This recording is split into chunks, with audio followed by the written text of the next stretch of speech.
All right, ladies and gentlemen, I got everything set up, got my laser pointer, got my closed captioning down here as well, so that way it will be a little bit easier to understand me. This is our fourth lecture. This is state building in the Americas. So we're still in Unit 1. We're still being introduced to all of the major players in the world. We've already been introduced to China and India and the Islamic world, but today we're going to hop over the Atlantic Ocean and into what we will eventually call the New World.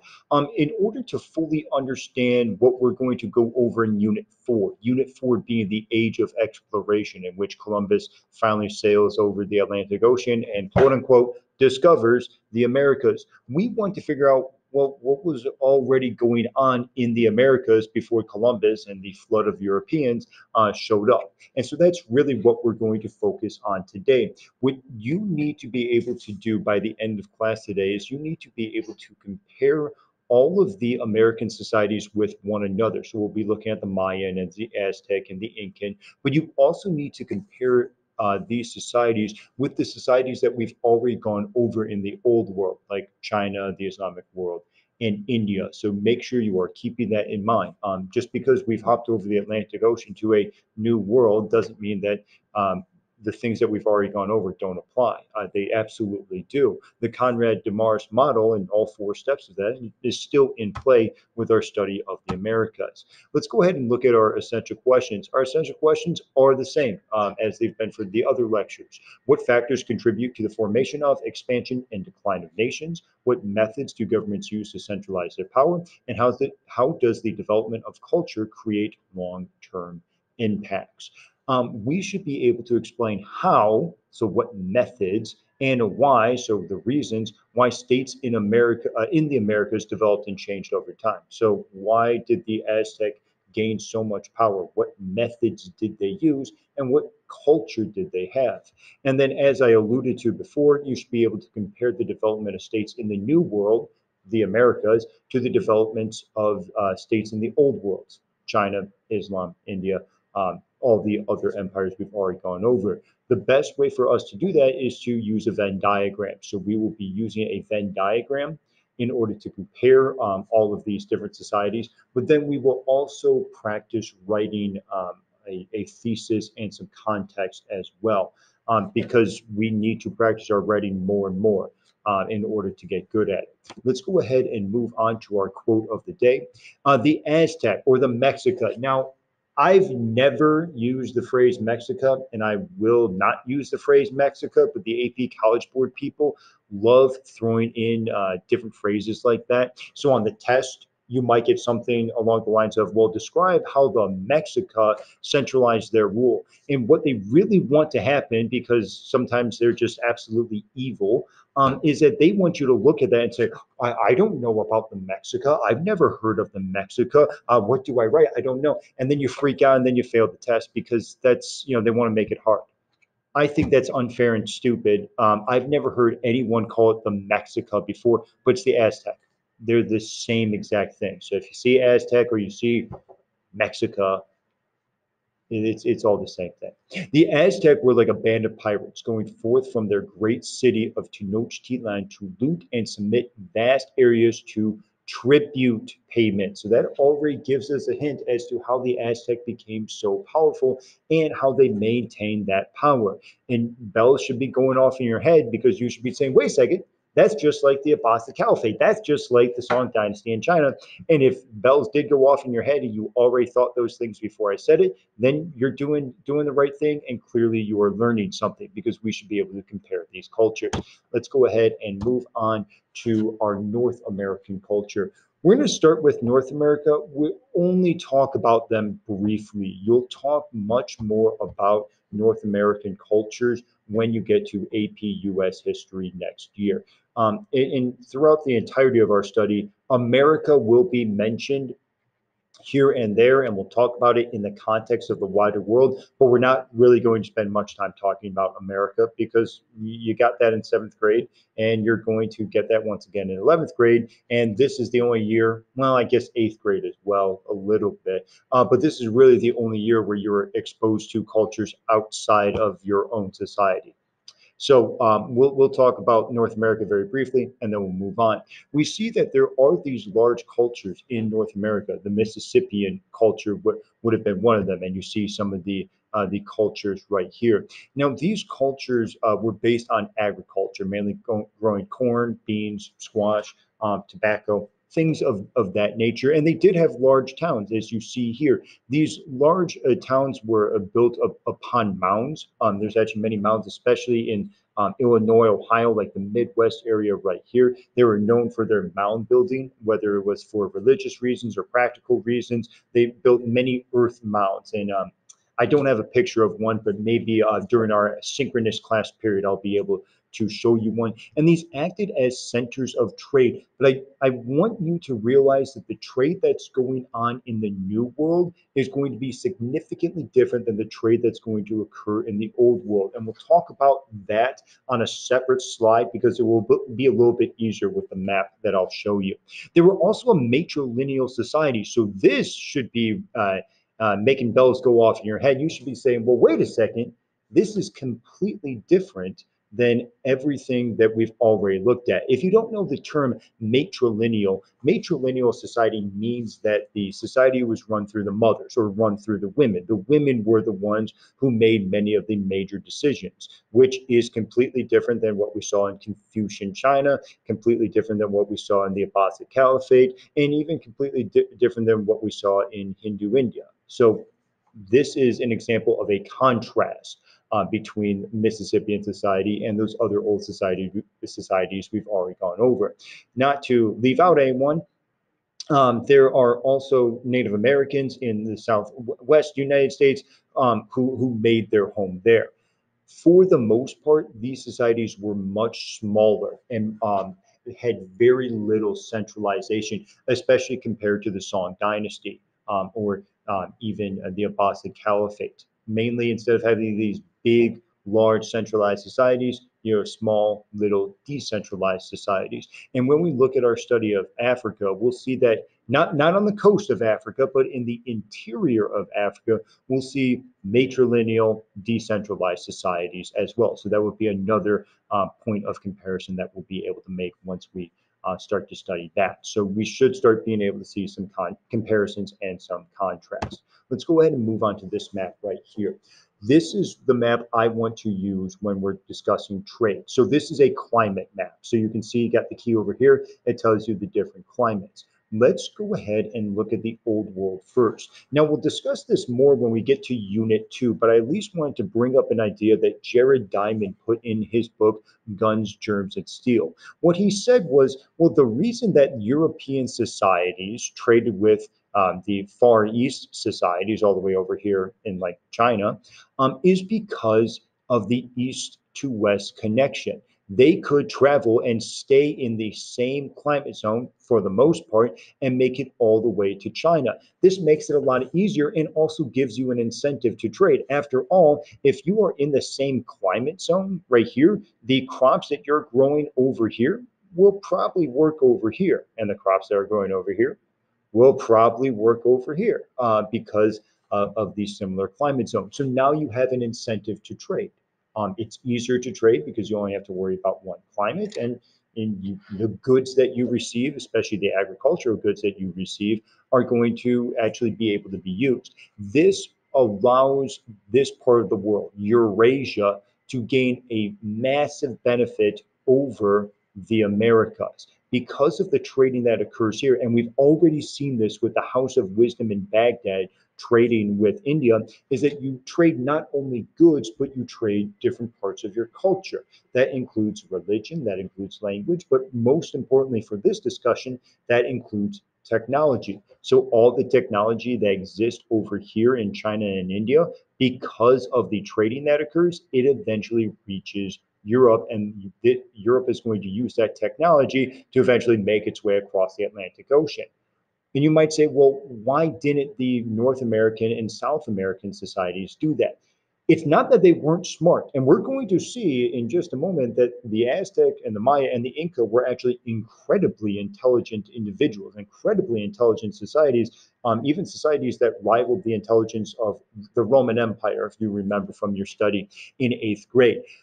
The reason they didn't trade has nothing to do with a lack of intelligence, but a lack of incentive to do so.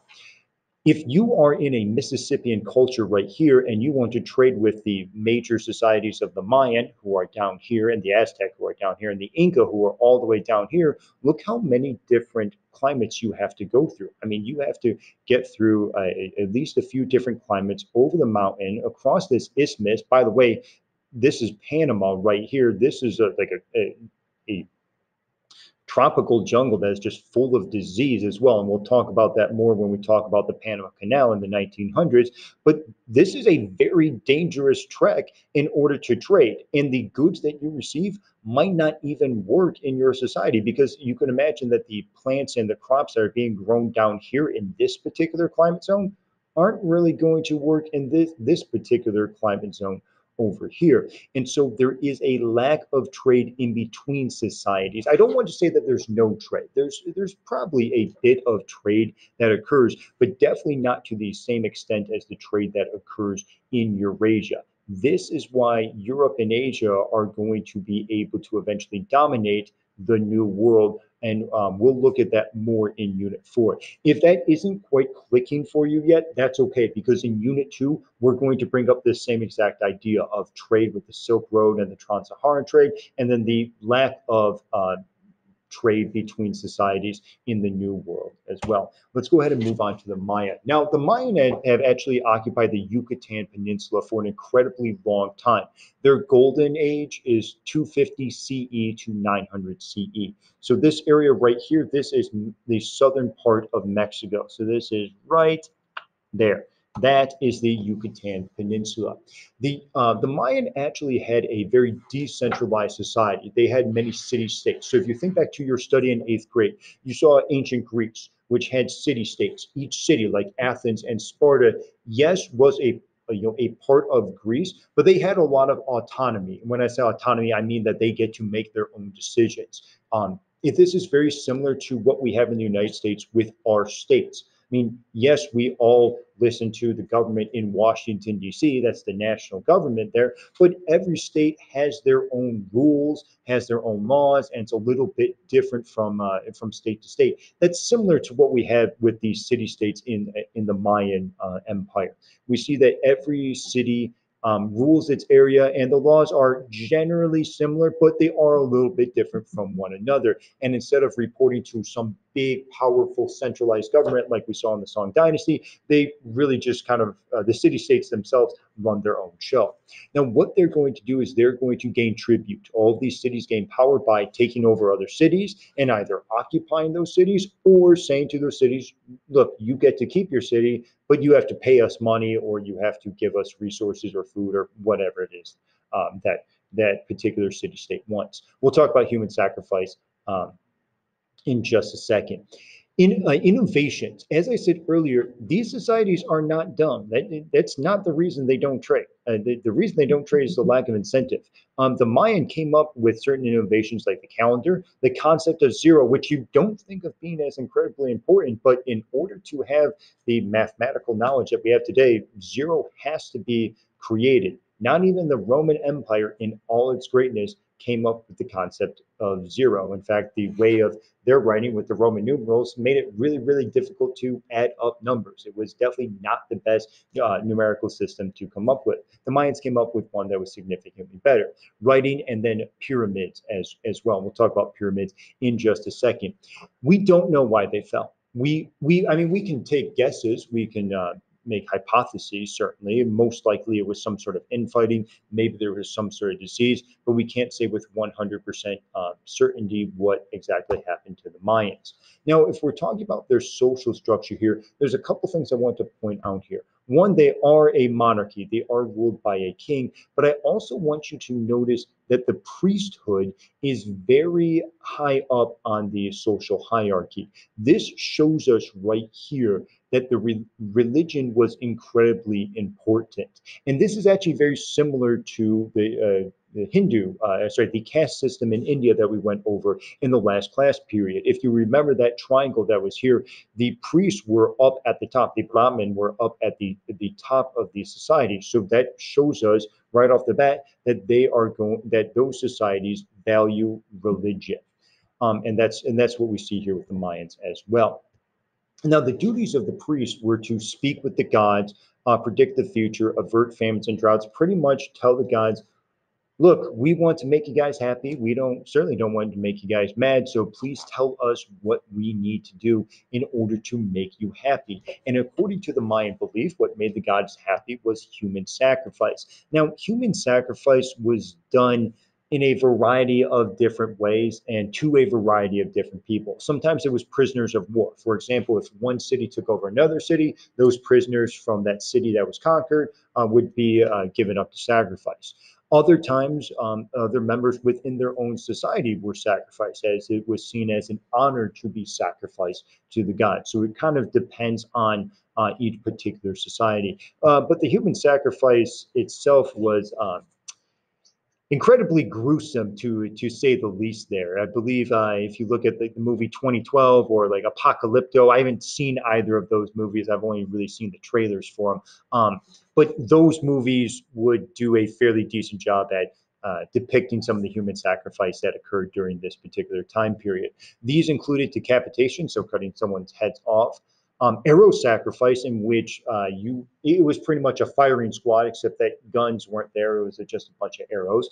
Heart removal, a la Indiana Jones 2 and the Temple of Doom, which is a reference that none of you are going to get. But in that particular movie, a person has their heart ripped out of their chest while they are still alive. Incredibly gruesome, and the reason why a PG-13 movie rating now exists. That is your trivia for the day. So if down the road, 10, 12 years from now, you are playing trivia at your favorite restaurant and the question is asked, which movie caused the movie people in Hollywood to create the PG-13 rating, the answer is Indiana Jones 2 and the Temple of Doom. So just keep that in mind, and when you get that question right in the future, you can give me a little shout out and thank me. Sinkholes, so there were many sinkholes in the ground. Sometimes they would throw the bodies in there. Bloodletting, where they cut open a person and they just let them bleed out. Coincidentally, this is how George Washington died.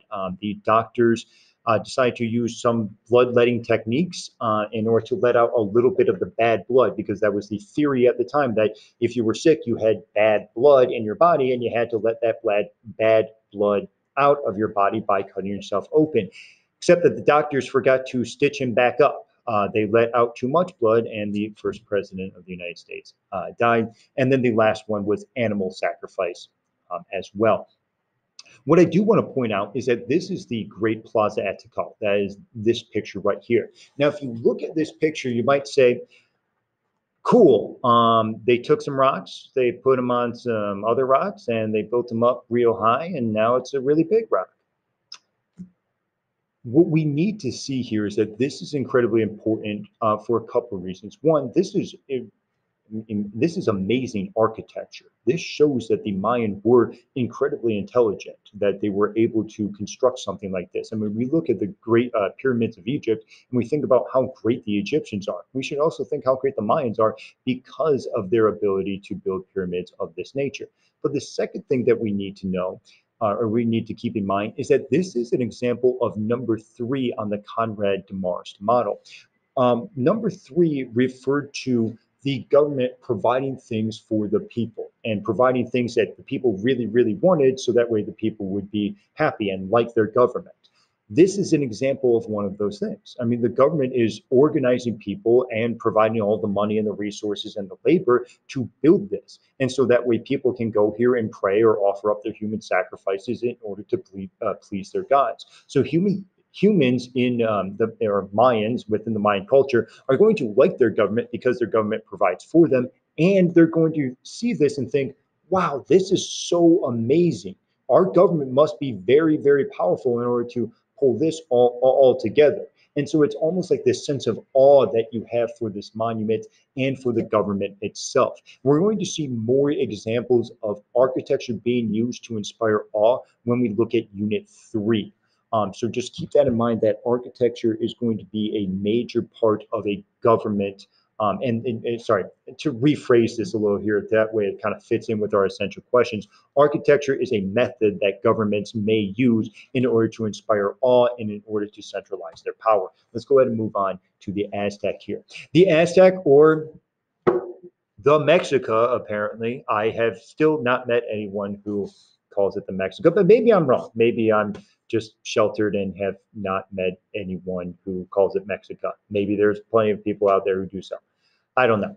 They're around from 1325 to 1521. So they are coming after the Mayan. Remember, the Mayan were from 250 to 900. The Aztec are 1300s to 1500s. Their religion is going to be very similar. The human sacrifice is going to be there as well. And in fact, before I move on, I do want to mention that when we get to Unit 4, we're going to see Hernan Cortez from Spain come into the Aztec culture, and he's going to be shocked and horrified by the human sacrifice that he sees, which is part of his incentive to convert all of the people of the Aztec society to Christianity, or in that case, Catholicism. So I want you to keep that in mind, that not only should we look at human sacrifice as the Aztecs see it, but look at human sacrifice as the way the Spanish see it as well. Now, the major city that we should be aware of, we should actually know this phrase, or this name, is Tenochtitlan. This is modern day Mexico City. So it's exactly in the same exact spot.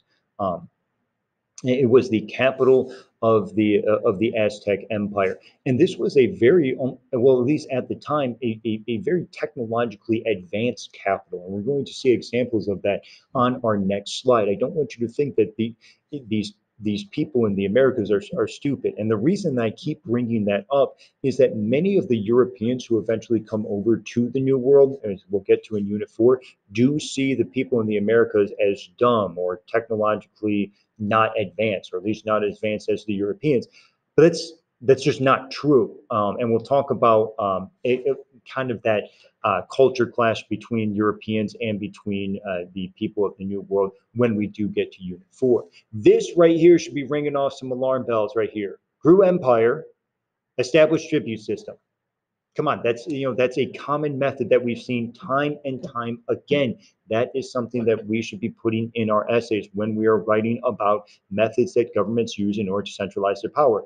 Tribute system. The Aztecs go and they pick on other smaller societies like the Tlaxcala. They pretty much say, look, we're big, we're centralized. We're the Aztecs. We have better warriors, we have better technology, we have better weapons, we have better resources. We're going to beat you up unless you give us your resources or your money, or you offer humans for us to sacrifice to our gods in order to make the sun rise. And so we see that the Aztecs will do what the Song Dynasty has done, and what the Abbasid Caliphate has done as well. Women had it better in Aztec society than, say, Song China under Confucian rule, or even Dar al-Islam under Muslim rule.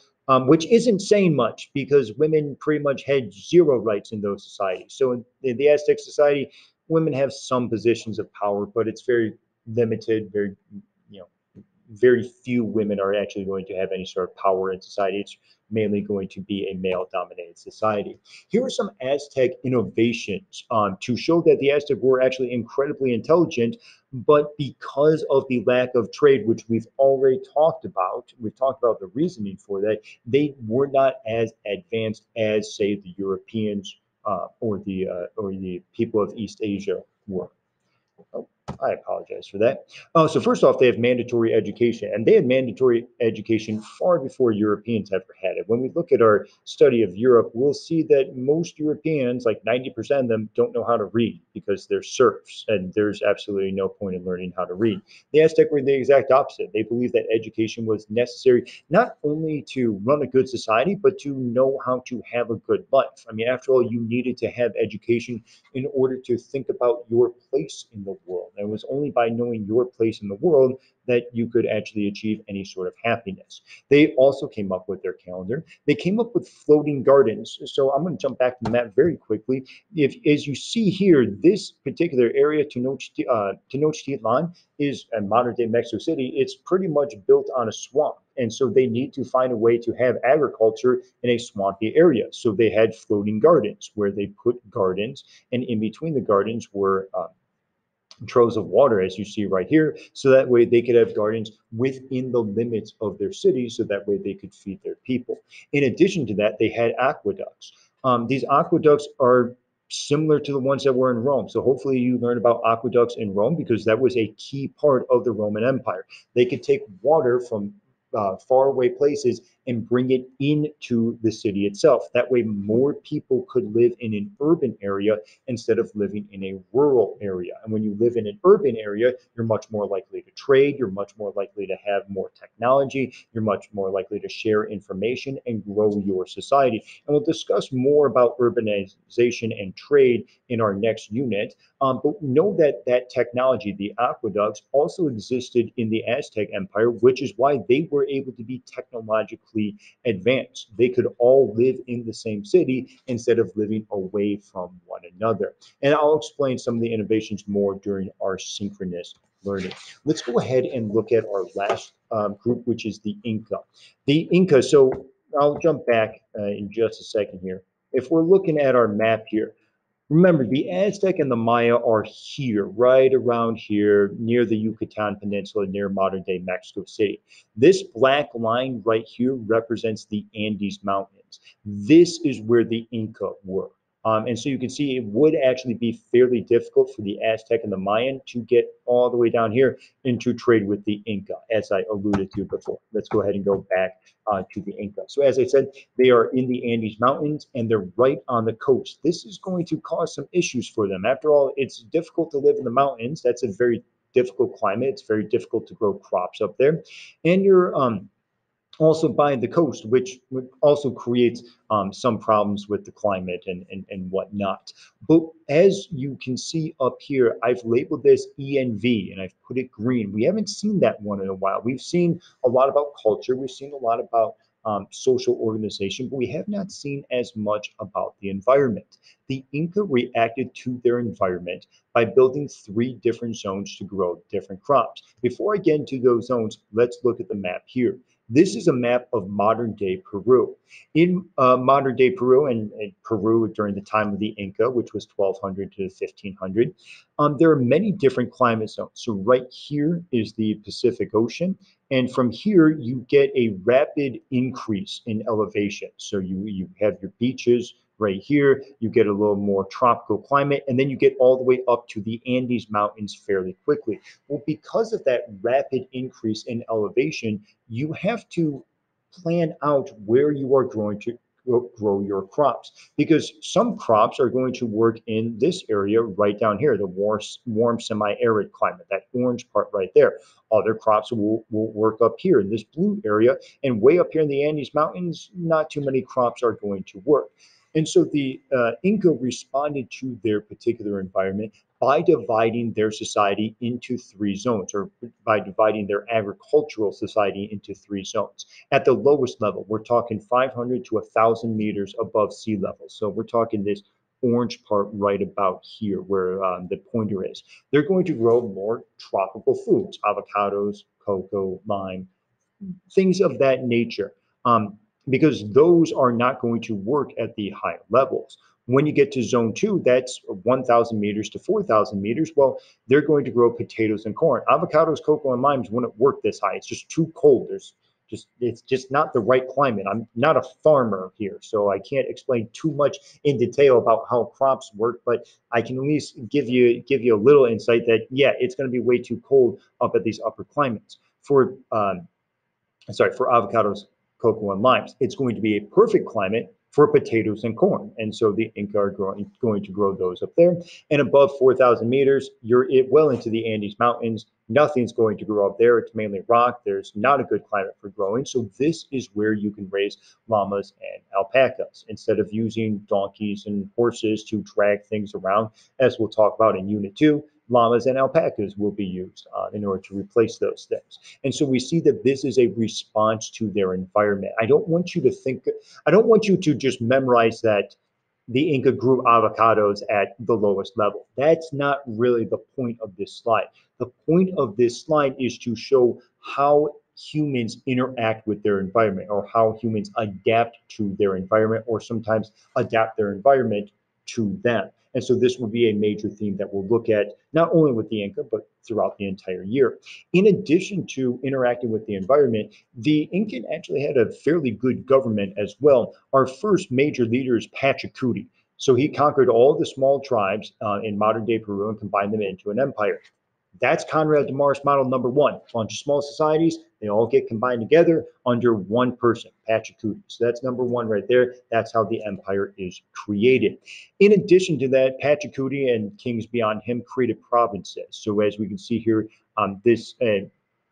this is the entire length of the Incan Empire. And so this would have been broken up into several different provinces, each one by a governor, each one by a bureaucracy, which is fairly similar to what we saw in the Song Dynasty. We saw in the Song Dynasty that in order to grow the bureaucracy, the Song Dynasty had the civil service exam based on Confucian classics. You wanted to grow your bureaucracy. You wanted more people in government because therefore the government could have more power. And so the Inca are doing the same thing.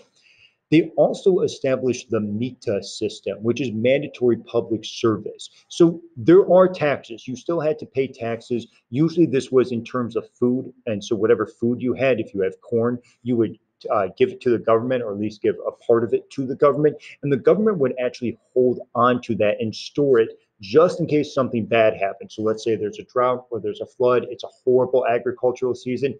We have some food in backup. Is the government's mentality. But in addition to that, to those taxes, there was the public service tax, where you're not giving corn, but you're giving yourself. So if you were a male between 15 and 50, you would go work for the government, and the government would have you build or create anything that the government needed.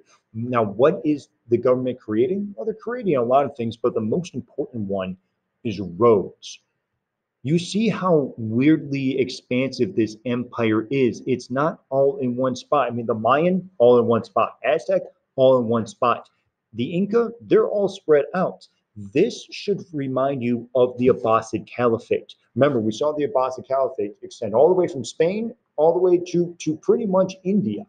And we saw how difficult that was for the Abbasid Caliphate. If you'll remember, we talked about the Mamluks in Egypt, and we said that the Mamluks didn't pay taxes because they looked to the government in Baghdad and said, well, why don't you come down here and make me? And we said that the Abbasid Caliphate and the government in Baghdad couldn't do so. They just couldn't get to Egypt fast enough with a big enough army in order to force the Mamluks and other societies to pay taxes. And so you might be looking at the Incan Empire and thinking, wait a second, they're going to run into the same problem. I mean, if the government's up here and I'm living down here, how in the heck are they going to make me pay taxes?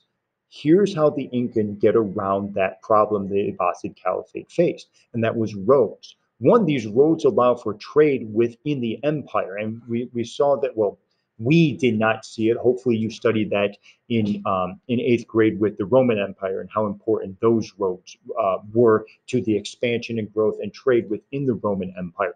But roads are also important for tax collection, because if you're down here and you say, make me pay taxes, well, we can. Pachacuti can go down there on these nice roads that have been created because of the labor in the MITA system, and he can go down there with his army and he can hold you hostage and make you actually pay the taxes. So we see that this Incan government is highly centralized, and we'll actually look at that with our worksheet during our synchronous learning, that it is highly centralized and actually very efficiently run because of the MITA system and because of the roads. A couple other things just to mention about the Inca. We've already talked about the roads, and we already have a number there, 25,000 miles. And do remember that those roads are through the Andes Mountains. It's not like this is flat land. It's just real easy to build roads. No, like this is through mountainous terrain. It's very, very difficult to do. And we've already talked about the 3-zone system in order to grow crops. The last one is the one thing that everyone seems to know about the Inca, which is quipu. One of the reasons that the Spanish did not think the Inca were that smart is that the Inca never came up with a writing system. There wasn't one. There's no letters, there's no words, nothing like that. But they did come up with quipu, which is right here. This is a series of knotted strings, and these would be used to record trade. I could lie to you right now and say that I know how a Kipu works and that I use Kipu to keep track of my trades and I use it to do mathematical formulas. But I'm not going to lie to you. I have no idea how it works. And I know it's been explained to me in the past, and usually I just stare at the person blankly. I'm like, I don't really understand at all. And then they explain it to me again, and I still don't understand, but I'm kind of sick and tired of listening to it. And they're kind of sick and tired of trying to explain it to me. So I just nod my head and say, oh, yeah, yeah, I totally understand. I don't understand how it works, but know that there was a system to keep track of trade that wasn't a writing system like we see in all of these other empires that we've already gone over. This last part here, what I do want to talk about is Machu Picchu. Well, first off, this is just a gorgeous picture in the Andes Mountains. So it's very, very nice to see for for that reason. But in addition to this, I do want to explain that this was seen as the Palace of Pachacuti. This was the palace for the king of the Incan Empire. And what I want you to see here, and what I want you to understand, is this is built for all of the same reasons that the Great Palace at Tikal was built in the Mayan Empire. It's meant to inspire awe. I mean, if you were to see this, your jaw would hit the floor. You would say, "This is amazing. Whoever built this must be an amazing individual." And Pachacuti says, "Well, yeah, of course I am an amazing individual. I'm king. I can organize labor. I have all this wealth. I have all these resources. Look at this elaborate house and elaborate complex I created here." In addition to this, this shows Incan ingenuity. They have to carry up all of these rocks up the mountain and put them together in a certain way. And I wish I actually had a close-up view of some of the buildings here, because what you see is that these rocks are placed together so well that you cannot slide a piece of paper through them. I mean, they are just put together so well that this little piece of paper right here, as thin as it is not going to get through them. And you might say, well, Mr. Cernak, I mean, I've seen walls with bricks and I can't, get paper through it either. Yeah, I mean, that makes sense because we live in a modern day society with modern day technology. The Incan didn't.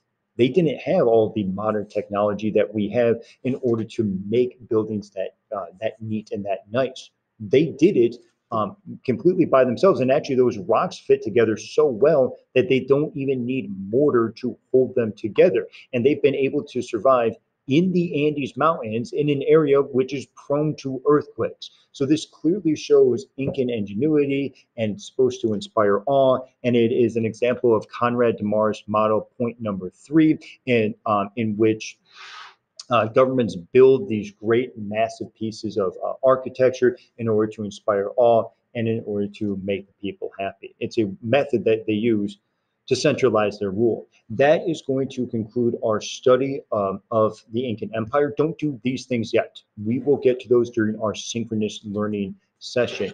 In our next session, we'll go ahead and jump over to Europe, and then we are going to finish out our study of Unit 1 with Africa, and then after that, we'll have our test.